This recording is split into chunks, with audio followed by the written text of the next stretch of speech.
The 2010s might be seen as a lost decade in which policymakers fiddled while the world burned. Literally so in Australia as the decade ended. 2020 looks like crunch time.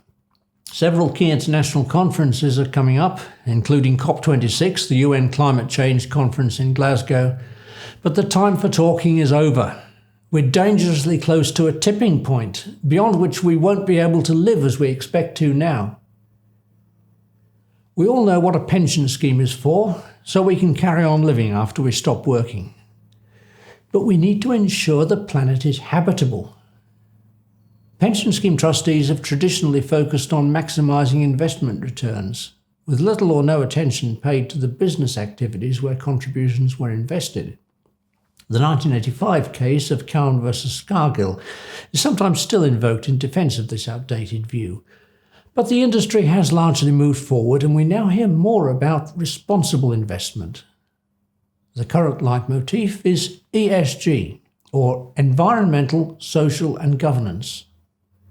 But in a conservative industry notorious for herding and benchmarking one another, there are real dangers in the way ESG is being interpreted. Pressure is coming from all sides. Members want to know their pensions are secure. Governments and regulators are keen to ensure this. Employers and trustees themselves are growing anxious about the prospects for their assets. But decisions made under pressure are not always wise ones, though. First, there is a temptation to simply note the need to recognise ESG and leave implementation to the asset managers, who, though beginning to get it, still look to clients for instructions and worry lest short-term underperformance lead to loss of a mandate. Trustees can and should push them to use their voting rights to back ESG-related motions.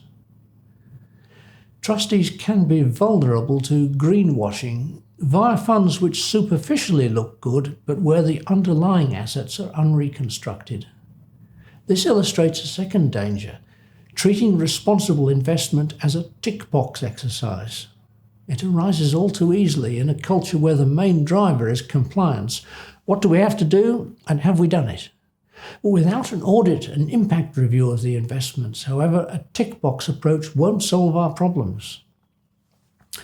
For many years now, trustees of almost all trust-based pension schemes have been required to produce a Statement of Investment Principles, a SIP, and review it regularly. A big change came last October.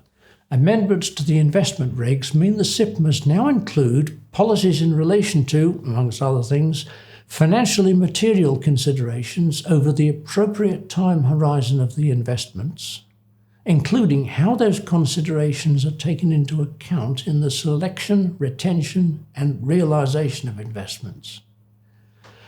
Financially material considerations includes, but is not limited to, environmental, social and governance considerations, including but not limited to climate change, which the trustees of the trust scheme consider financially material.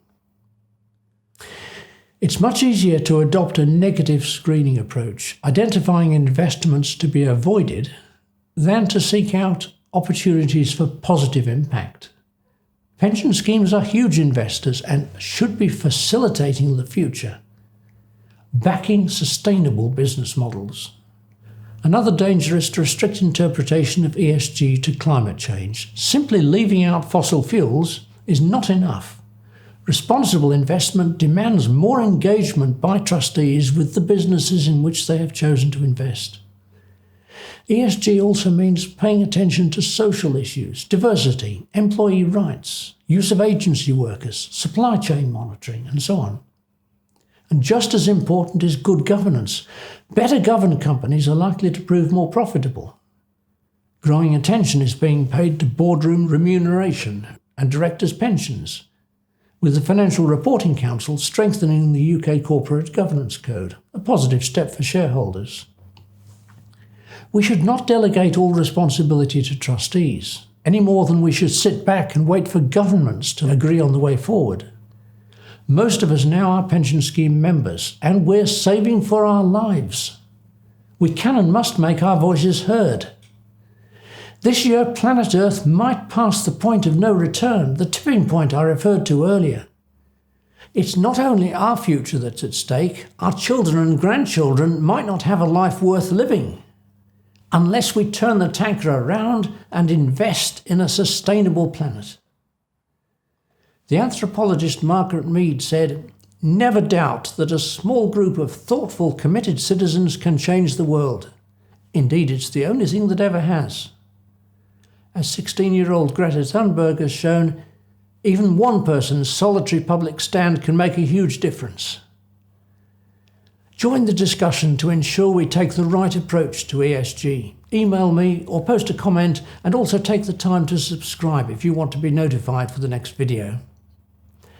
How are we going to invest for life?